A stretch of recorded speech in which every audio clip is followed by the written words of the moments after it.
الحمدللہ رب العالمین والصلاة والسلام علی سید المرسلین اما بعد فاعوذ باللہ من الشیطان الرجیم بسم اللہ الرحمن الرحیم قال اللہ تبارک و تعالی فی القرآن المجید والفرقان الحمید انما الصدقات للفقراء والمساکین والعاملین علیہا والمؤلفة قلوبهم وفي الرقاب والغارمين وفي سبيل الله وابن السبيل صدق الله العظيم ان الله وملائكته يصلون على النبي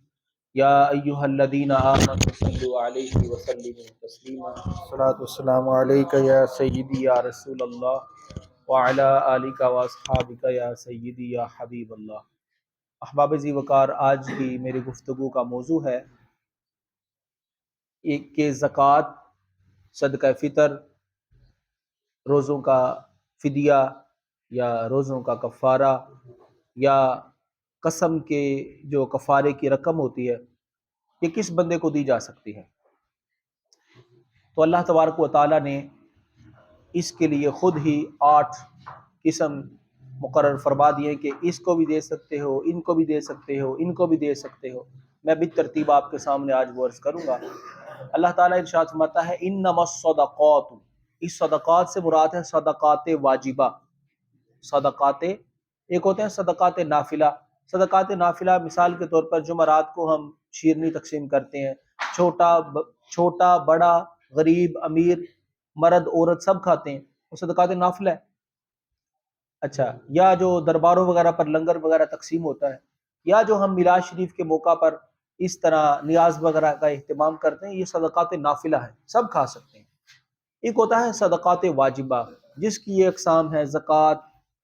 اسی طرح صدقہ فطر، نمازوں کا فدیہ وغیرہ۔ تو اس کے لیے اللہ تبارک و تعالیٰ نے یہ 8% مقرر فرمائے ہیں۔ انما الصدقات للفقراء، یہ صدقات یہ فقراء کے لیے ہیں۔ اب ایک تو وہ فقیر ہے جو ہمارے معاشرے میں ہے کہ جو بندہ تنگ دست ہے وہ فقیر ہے، لیکن شرع شریف کی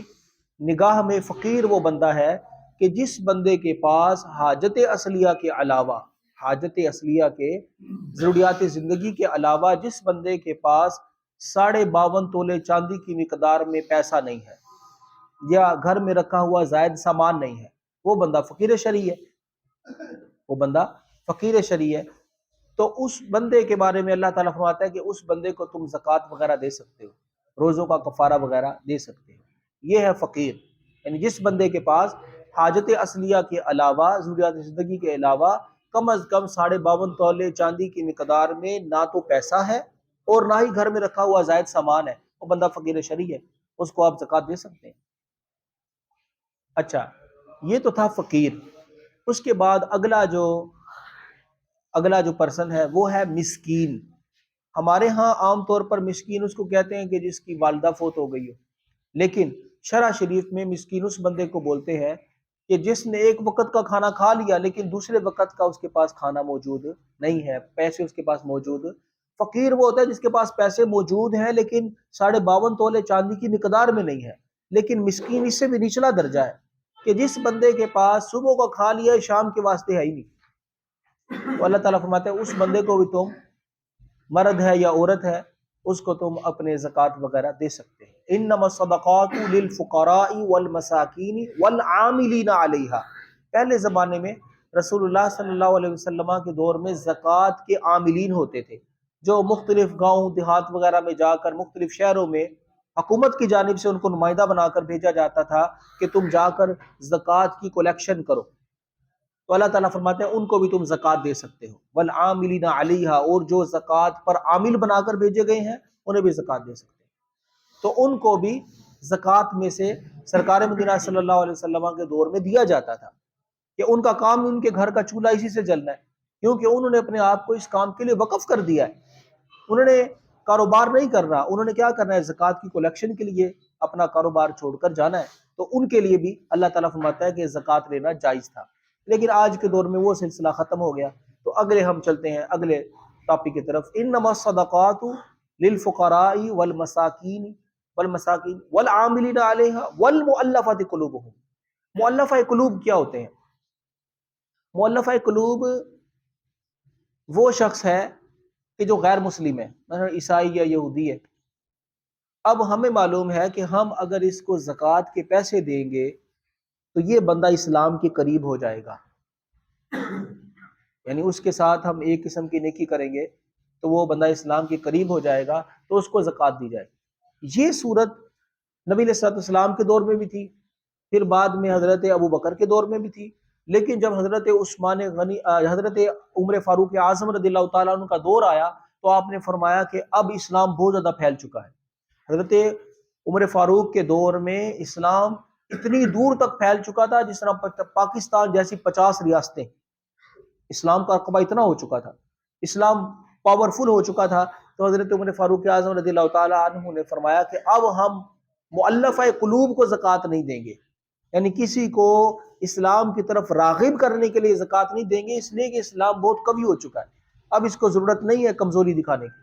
تو لہذا مؤلفہ قلوب کو اس وقت زکوٰۃ دی جا سکتی تھی، لیکن ہم مؤلفہ قلوب کو زکوٰۃ تو نہیں دے سکتے،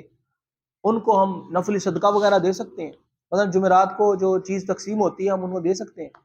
یا کوئی ہم سے اگر غیر مسلم امداد کے لیے کہتا ہے تو ہم زکوٰۃ وغیرہ نہ دیں، فطرہ وغیرہ نہ دیں، اور ویسے اس کی کوئی خدمت کر دیں تو اس میں حرج نہیں ہے. اگر ہمیں پتہ ہو کہ یہ بندہ اسلام کے قریب آئے گا، یا پتہ نہ بھی ہو کہ اسلام کے قریب آئے گا، چلو انسانیت کے ناطے اس کی خدمت کر دیں، لیکن زکوٰۃ وغیرہ کی رقم اس کو نہیں دی جائے گی. تو اللہ فرماتا ہے وَالْمُؤَلَّفَةِ قُلُوبُهُمْ وَفِي الرِّقَابِ. رقاب کسے بولتے ہیں؟ رقاب سرکار مدینہ صلی اللہ علیہ وسلم کے دور میں اور بعد میں لونڈیوں اور غلاموں والا دور تھا. اس دور میں یہ تھا کہ ایک شخص جس کی قیمت اس کے مالک نے مثال کے طور پہ 5 لاکھ روپے لگائی ہے کہ تم 5 لاکھ روپے دو تم آزاد ہو، 5 لاکھ روپے دو تم آزاد ہو. اب وہ بندہ غلام ہے، اس کے پاس پیسہ ہے ہی کوئی نہیں. اب شرع شریف کا حکم یہ ہے کہ اس کو زکوٰۃ وغیرہ دے دو تاکہ وہ بندہ غلامی سے آزاد ہو جائے، تاکہ وہ، کیونکہ غلامی ایک قسم کی موت ہے، تو لہذا اس کو غلامی سے آزاد کروانے کے لیے شرع شریف نے کہا کہ تم اپنی زکوٰۃ اس دے دو. اچھا، ادھر سے یہ مسئلہ پتہ لگا، بعض لوگ کہتے ہیں دیکھو اسلام کے اندر غلامی کا کانسیپٹ تھا، پہلے جو ہے نا وہ اسلام میں غلام ہوتے تھے، انسان جو ہے وہ غلام تھے. ان لوگوں کو یہ نہیں پتا رب نے تو غلامی سے آزادی کے لیے زکوٰۃ تک کا آپشن دیا ہے کہ زکوٰۃ دے کر بھی ان غلاموں کو آزاد کروایا جائے، ان غلاموں کو زکوٰۃ کا پیسہ دیا جائے کہ تم اپنے مالکوں کو جو تمہاری قیمت ہے وہ ادا کرو اور آزاد ہو جاؤ. تو اسلام انسانوں کو غلام بنانے کے لیے نہیں آیا، اسلام انسانوں کو غلام بنانے کے لیے نہیں آیا، اسلام انسانوں کو غلامی سے آزادی دینے کے لیے آیا ہے. کہ شرع شریف کا حکم ہے کہ تم غلام کو بھی زکوٰۃ دے سکتے ہو تاکہ وہ غلامی سے آزاد ہو جائے اور اس پر یہ جو مصیبت ہے غلامی والی یہ ختم ہو جائے. تو پہلے زمانے کے اندر یہ مسئلہ تھا، لہذا آج کے دور میں چونکہ غلام وغیرہ لونڈیاں وغیرہ نہیں لہذا انہیں زکوٰۃ نہیں دی جائے گی کیونکہ وہ پائے نہیں جاتے، جو شرعی غلام ہیں وہ نہیں پائے جاتے. یہ تو ہمارے گھر میں خادم ہیں، کام کرنے والے لوگ ہیں، یہ ان پر غلام کی تعریف صادق نہیں آتی. غلام تو یہ ہوتا تھا پرانے زمانے میں، جنگیں ہوئی، ہم نے کسی غیر مسلم ملک کے اوپر جو ہے نا وہ اپنا جہاد کیا، اب ہم جیت گئے جہاد، تو ان کے جو مرد اور عورت ہیں وہ ہمارے غلام اور کنیزے بن جائیں گے. بہرحال وہ ایک لمبا ٹاپک ہے، وہ اس پر پھر گفتگو کریں گے. اپنے موضوع کی طرف آتا ہوں. آج کے دور کا جو مسئلہ ہے وہ بھی اللہ تعالیٰ نے ارشاد فرمایا وَفِي الرِّقَابِ وَالْغَارِمِينَ. غارم کسے بولتے ہیں؟ غارم اس بندے کو بولتے ہیں جو مقروض ہے، جو کیا ہے؟ مقروض ہے. اس نے لوگوں سے قرض لے رکھا ہے اور پریشان ہے، قرض دار اس کو پکڑ لیتے ہیں رستے میں، وہ بیچارہ جو ہے نا وہ گھروں میں چھپ کر بیٹھ جاتا ہے، وہ مسجد میں نماز پڑھنے کے لیے نہیں آتا کہ نہیں یار میں اگر باہر نکلا تو قرض خواہ مجھے پکڑ لیں گے، وہ قرض کا مطالبہ کریں گے، میرے پاس پیسے ہی نہیں ہے. تو اگر وہ بندہ صاحب نصاب نہیں ہے تو آپ اس کو زکوٰۃ وغیرہ دے سکتے ہیں، آپ اس کو زکوٰۃ وغیرہ دے سکتے ہیں، اس کے قرض کا بوجھ اتار سکتے ہیں. لیکن ایک مسئلہ ادھر یاد رکھیں، اگر کوئی بندہ آپ کا ہی مقروض ہے، آپ کا ایک بندہ کیا ہے؟ مقروض ہے. مثال کے طور پر آپ نے اس کو دیے تھے 50,000 روپے، اب وہ بندہ کنگال ہو گیا، وہ اس کنڈیشن میں نہیں رہا کہ وہ آپ کے 50,000 روپے آپ کو واپس دے سکے. تو آپ یہ چاہتے ہیں کہ یار کوئی ایسی صورت بنے کہ میری زکوٰۃ بھی ادا ہو جائے اور میرے 50,000 روپے بھی مجھے واپس مل جائیں. تو اس کی صورت یہ ہوتی ہے کہ جو آپ نے 50,000 روپے اس کو دیے تھے آپ اس میں کٹوتی نہیں کر سکتے. جو چلو جی یار جیڑی میں 5 سال پہلا تینوں 50,000 دیتے سن نا, ٹھیک ہے, وہ میں زکوٰۃ کٹ لے. اس طرح زکوٰۃ ادا نہیں ہوگی, اس لیے کہ زکوٰۃ ادا کرتے ہوئے نیت ہونا بھی ضروری ہے. مال کو علیحدہ کرتے ہوئے کہ یہ مال میں زکوٰۃ کے لیے ادا کر رہا ہوں, اس وقت نیت ہونا ضروری ہے کہ زکوٰۃ کی نیت کے ساتھ ادا کر رہا ہوں. لیکن جو مال آپ نے کسی کو 50,000 روپے مثال کے طور پر 1 سال پہلے 2 سال پہلے جب بھی آپ نے دیے تھے اس کو,